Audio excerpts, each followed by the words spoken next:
આજની દુનિયામાં digital business કોઈ ટ્રેન્ડ નથી. આ એક નવો જીવનનો રસ્તો છે. અગાઉ લોકોને કમાવા માટે જગ્યા જોઈતી હતી. આજે માત્ર મોબાઈલ, માઇન્ડસેટ અને હિંમત જોઈએ. ડિજિટલ બિઝનેસમાં ડિગ્રી કરતાં ડિસિપ્લિન વધુ કામ કરે છે. ટેલેન્ટ કરતાં કન્સિસ્ટન્સી જીતે છે. દરેક દિવસનું નાનું એક્શન તમને આવતીકાલની મોટી ફ્રીડમ તરફ લઈ જાય છે.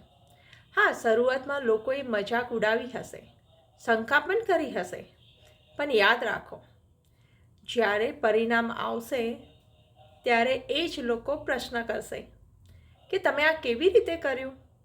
ડિજિટલ બિઝનેસ તમને આ માત્ર આવક નથી આપતું, પરંતુ તે તમને વિશ્વાસ, સમય અને ઓળખ આપે છે. જો તમે આજે તમારા સપનાને ઓનલાઈન લાવો છો, તો આવતીકાલે તમારું નામ ગ્લોબલી બનશે. તો મિત્રો, શાની રાહ જુઓ છો? આજે જ એક્શન લો.